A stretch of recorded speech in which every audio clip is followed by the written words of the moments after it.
अरे पूर्णिमा, मैं पूछ रहा था कि मैंने तुम्हारे को जब बाइबल अध्ययन के बारे में बताया था तो तुमने कहा था कि मैं कहीं पे बाइबल अध्ययन प्रारंभ करना चाहती हूँ करके। मैंने वो चालू कर दिया। हाँ, चालू हो गया वहाँ पे। और वो लोग उसी आधार से बाइबल अध्ययन कर रहे हैं। हाँ, पर आपने मुझे पूरा कहाँ बताया था। हाँ, मैंने पूरा तो नहीं बताया था। एक ही पॉइंट था। तो बताया थे उसने, तो मैं वो रह गया है बाकी का। नहीं, अच्छा ये बताओ कि मैंने तुम्हें क्या क्या बताया था और बाइबल अध्ययन के विषय में पिछली बार हमने क्या क्या बात की थी। आपने मुझे अवलोकन के बारे में बताया था। हमने रोमियो 1-2 को कैसे पढ़ना है ये देखा था। कैसे होगा, क्या होगा, उसमें सब हमने डिटेल किया था। हाँ, ये तो तुमने सही कहा कि मैंने अवलोकन के बारे में बताया था, लेकिन मैंने बाइबल अध्ययन के और भी कुछ बातें तुम्हारे को बताई थी। क्या याद है वो सब? आपने 3 चरणों के बारे में बताया था कि 3 चरण होते हैं। पहला अवलोकन, दूसरा व्याख्या और तीसरा प्रयोग। और ये भी बताया था जब रोमी 1 और 2 उसका 1-2 हमने पढ़ा था, तब आपने बताया था उसमें कि किसके बारे में लिखा गया है, किसने लिखा है और किसके लिए लिखा गया है। ये तीनों हमने अच्छे से विस्तृत तौर पर समझा था उसमें। हाँ, मैंने तुमको यही चीज़ें बताई थी कि जब हम अवलोकन की बात करते हैं तो उस अवलोकन में हम इस बात को देखने का प्रयास करते हैं कि लिखने वाले ने किसे लिखा है, लिखने वाला कौन है और किस उद्देश्य से वो लिख रहा है। परंतु जब हम व्याख्या के अंदर आते हैं, जो उसका दूसरा चरण है, तो दूसरे चरण में हम कुछ विशेष बातों को देखते हैं इस व्याख्या के अंतर्गत। तुम एक बार फिर से पढ़ोगे उस भाग को? मेरी बाइबल वहाँ पे है, देखिए। अच्छा, हाँ, ये लो बाइबल। रोमियो 12 उसका पहला और दूसरा वचन। यहाँ ऐसा लिखा है, इसलिए है भाइयों, मैं तुमसे परमेश्वर की दया स्मरण दिलाकर विनती करता हूँ कि अपने शरीरों को जीवित और पवित्र और परमेश्वर को भावता हुआ बलिदान करके चढ़ाओ, यही तुम्हारी आत्मिक सेवा है। तो जब हम एक बार फिर से इसे पढ़ते हैं तो अब हम इसके अंदर इस बात को देखने की कोशिश करेंगे कि इसकी व्याख्या में कौन सी बात आते हैं। तो इस चरण में हमको क्या करना चाहिए, हमें क्या मतलब जरूरी है? हाँ, जब व्याख्या की बात करते हैं तो हम कुछ मुख्य बातों को देखते हैं। सबसे पहले हम ये देखने का प्रयास करेंगे कि व्याख्या करते समय कि इस भाग का या इस परिच्छेद का लिखने का उद्देश्य क्या था, किस कारण वो ये पत्र का भाग लिख रहा है, मतलब इसके अंदर उद्देश्य क्या है और उसका अर्थ क्या है लिखने का, क्या मतलब उससे निकलता है उसके बोलने का। और ये समय जो है, लिखते समय उसके ध्यान में कौन सी बातें थी, किस संदर्भ में वो लिख रहा था। तो ये सारी चीज़ें हम यहाँ व्याख्या में देखने की कोशिश करते हैं। अब ये जो व्याख्या होती है, इस व्याख्या को भी हम 3 अलग भागों में बांट सकते हैं, या इसको आगे 3 भाग में विभाजित करने के लिए हम 3 प्रकार के प्रश्न पूछ सकते हैं। और ये जो 3 प्रश्न होंगे वो हमारी सहायता करेंगे कि हमारे को कैसे इस व्याख्या से हम ये समझ सकते हैं कि उसके लिखने का अर्थ क्या था। तो ये जो 3 प्रश्न आपने बोले, तो उनमें से पहला प्रश्न क्या होगा? जो पहला प्रश्न होगा, वो पहला प्रश्न ये बताएगा कि यह यहाँ पे क्यों है, या इसे क्यों लिखा गया, जब लिख रहा था तो लिखने का मतलब क्या था, किस कारण से ये ऐसा लिख रहा था कि मैं तुमको परमेश्वर की दया स्मरण दिला करके तुमसे विनती करता हूँ। कहीं ना कहीं पौलुस के मन में ये था, जब वो रोमियो की पत्री में लिख रहा था तो ये बताना चाह रहा था कि उनको परमेश्वर की दया को स्मरण करना है, और उस दया को, जो हम पर दया की गई है, उसको स्मरण करते हुए हमें अपने शरीरों को जीवित और परमेश्वर को पवित्र और परमेश्वर को भावता हुआ बलिदान करके चढ़ाना है। तो उसका उद्देश्य क्या है, किस कारण उसे ऐसा लिखने की ज़रूरत पड़ रही है। अब किस कारण है, तो हम ये समझ सकते हैं कि कहीं ना कहीं ये कमज़ोरियाँ उनके जीवन में रही होंगी कि वो अपने जीवन को, शरीरों को और परमेश्वर के सामने पवित्र और भावता हुआ बलिदान नहीं कर रहे थे। तो ये इस बात को हमको समझने में मदद करता है जब व्याख्या में आते हैं। पहला प्रश्न कि उसने क्यों लिखा था, क्या उसका उद्देश्य रहा होगा, और जो उस उद्देश्य के माध्यम से हम ये पहचान सकते हैं कि उन समय की परिस्थिति क्या रही होगी। तो हमें इस बात को व्याख्या करने में मदद मिलती है और समझने में कि क्यों लिखा गया था। और फिर दूसरा प्रश्न। अच्छा, जब दूसरी बात आती है तो दूसरा प्रश्न यहाँ पर हमें किस और संदर्भ की और गहराई में हम जा सकते हैं। जब हमें इस बात को जानना है कि ये क्यों लिखा गया, तो हम इसके पीछे और 2-3 वचन पीछे जा सकते हैं। 12 के 1 से पहले के कुछ पदों को पढ़ते हैं या हम उसके बाद के भी कुछ पदों को पढ़ेंगे तो हमें ये समझ में आ पाएगा कि उसके लिखने का जो उद्देश्य था वो क्या था और वो ऐसा क्यों लिख रहा था, क्यों उसको लिखना पड़ा। क्योंकि वो जानता है कि वो परमेश्वर की व्याख्या कर रहा था कि परमेश्वर की जो बुद्धि है, उसका धन है और उसका जो ज्ञान है वो काफ़ी गंभीर है।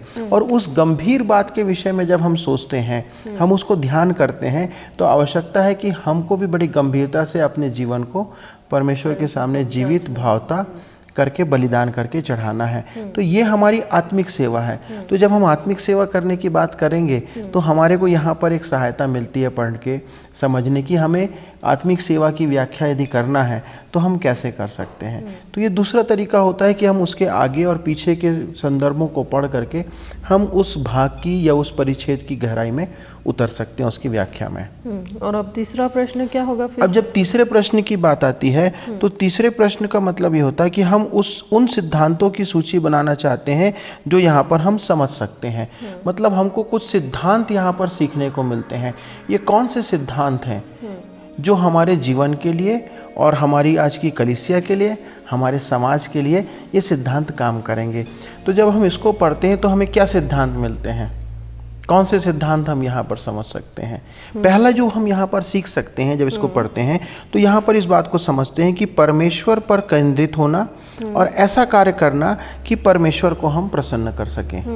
ये पहली चीज़ यहाँ पर सिद्धांत देना चाहता है। वो कहता है कि मैं तुम्हें परमेश्वर की दया स्मरण दिला करके विनती करता हूँ कि तुम ये सब कार्य करो। तो ये जो कार्य करने की बातें कर रहा है, चाहे शरीर को जीवित, पवित्र और परमेश्वर को भावता हुआ बलिदान करके चढ़ाना है, या उसके आगे जब जाता है कि तुम इस संसार के सदृश ना बनो, तो हमको कुछ क्रियात्मक तौर पे अपने जीवन के अंदर परिवर्तन लाने की बात वो सिखाना चाहता है। अब जो दूसरा सिद्धांत हम यहाँ पर सीख सकते हैं वो ये है कि जब वो दूसरे वचन को लिखना चालू करता है तो कहता है कि तुम इस संसार के सदृश ना बनो।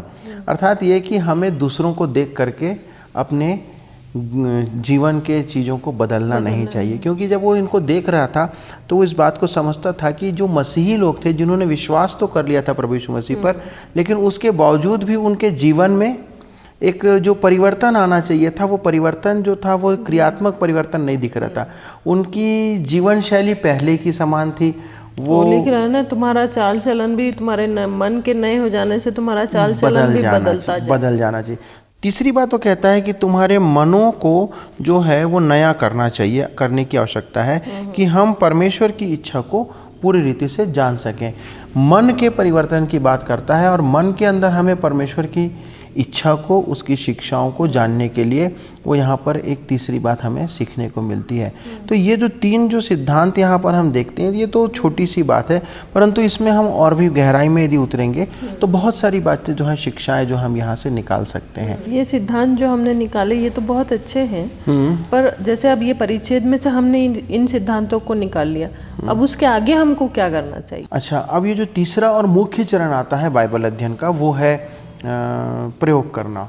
जब प्रयोग की बात करते हैं तो प्रयोग का मतलब ये है कि हमने जो कुछ शिक्षाएं प्राप्त की है, जो व्याख्या के द्वारा से हमने सीखा है, हम इस भाग को अपने जीवन में, अपने परिवार में, अपनी कलीसिया में, अपने समाज में उसे कैसे हम उतार सकते हैं और प्रयोग कर सकते हैं। और इसको हम करेंगे कैसे, मतलब कैसे करना चाहिए? अब जैसे इन्होंने 12:1 उसके 2 में जो बातें लिखी है उसको हम कैसे अपने जीवन में लागू करेंगे? अच्छा, हम एक एक करके इसे देखते हैं। अब जब हमारे ऊपर ये पहला सिद्धांत आता है तो हमें अपने जीवन में इसे कैसे लागू करना है, इस बात पर हमें अब ध्यान करना पड़ेगा। तो प्रयोग का मतलब यही है, जैसे ये हमने लिखा कि परमेश्वर पर केंद्रित होना चाहिए। परमेश्वर पर केंद्रित हमारे को हमेशा होना चाहिए। अब मैं यदि प्रयोग करना चाहता हूँ तो मैं परमेश्वर पर कैसे केंद्रित रहूँगा जीवन में? अब जब हम दूसरे में जाएंगे तो दूसरे में हम ये सीखते हैं कि दूसरों को हमें देखकर बहकना नहीं है। अब जैसे एक बहुत साधारण सा उदाहरण है, हम एक मसीह होने के नाते यदि किसी कार्यालय में काम करते हैं, अब यदि हम ये देखते हैं कि हमारे बगल में बैठ कर के काम करने वाला जो हमारा सहयोगी है वो भ्रष्टाचार करता है, यदि वो आर्थिक तौर पे अपने आप को भ्रष्टाचार में फंसा रखा है, तो हमारे को अंदर भी कई बार प्रलोभन आता है कि अरे जब वो कर सकता है तो मैं क्यों नहीं कर सकता हूँ, मैं भी तो उतनी ही मेहनत कर रहा हूँ। फिर एक दूसरी सोच आती है कि मैं काम करता हूँ इसलिए मुझे ज़्यादा काम दिया जाता है, वो काम ही नहीं करता इसलिए उसे काम ही नहीं देते हैं हमारे अधिकारी लोग, तो मुझे बहुत ज़्यादा काम करना पड़ता है। तीसरी बात हमने सीखा कि मनों को नया करने की आवश्यकता है और परमेश्वर की इच्छा को पूरी करना है। तो हम हर परिस्थिति में, अब तुम इस बारे में कुछ बताओ कि कैसे हम परमेश्वर की इच्छा को पूरी कर सकते हैं। हम हर एक चीज़ में ना जो भी हम कर रहे हैं सुबह से लेके शाम तक, और अपने मन में जो भी सोच रहे हैं वो परमेश्वर की इच्छा के हिसाब से सोचेंगे या इच्छा के हिसाब से करेंगे तो वो अपने से प्रसन्न होगा। जो परमेश्वर के आदेश हमारे लिए हैं हमें उन आदेशों को मानना है, पूरा करना है, चाहे कठिनाई हो, चाहे परिश्रम करना पड़े, चाहे मुश्किलें आती हैं, तो हमें इसे पूरा करना चाहिए कि हम उसे समझें, समझने के बाद हमें क्या बाइबल कहती है उसे जानें और उसको जानने के बाद अपने जीवन में लागू करें। इस विषय पे मुझे मार्टिन लूथर की एक कहावत या उनकी एक बात याद आती है जो कहते हैं कि जब मैं बाइबल अध्ययन करता हूँ तो मैं बाइबल अध्ययन को पेड़ से सेब चुनने के अनुसार करता हूँ। कैसे? हाँ, जैसे हम जब किसी पेड़ से सेब चुनने के लिए जाएंगे तो क्या वो कहते हैं कि जिस प्रकार से पेड़ से सेब यदि चुनना है तो सबसे पहले हम क्या करेंगे कि उसके तने को हिलाएंगे। अच्छा। तने को हिलाने के बाद हम उसकी शाखाओं को हिलाएंगे, उन शाखाओं को हिलाने के बाद हम उसकी और छोटी छोटी टहनियों को हिलाएंगे, और उन छोटी छोटी टहनियों को हिलाने के बाद हम और भी देखेंगे कि और कहीं कहीं सेब तो नहीं बचे हैं, तो हम उन सेबों को भी तोड़ सकते हैं। तो इस प्रकार से हम जितना ज़्यादा हो सकता है उससे सेब को प्राप्त करने के लिए प्रयास करते हैं। वो कहते हैं कि ऐसे ही हमें बाइबल अध्ययन करना चाहिए।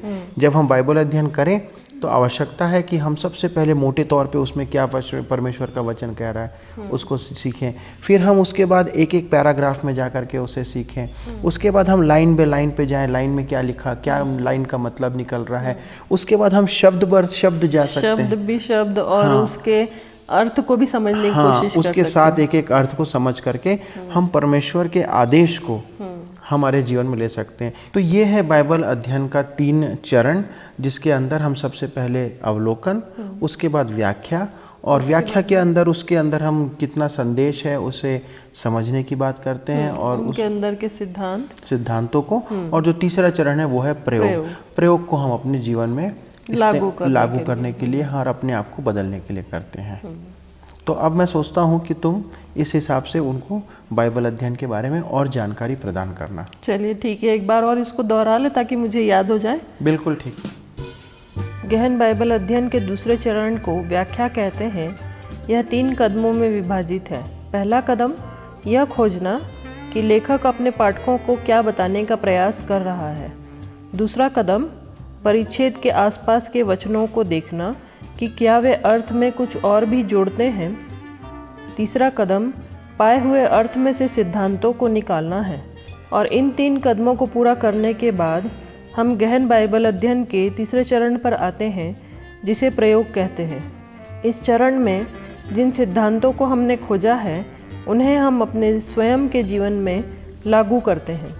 तो कल मैं उनसे मिलने वाली हूँ, फिर से बाइबल अध्ययन है हमारा।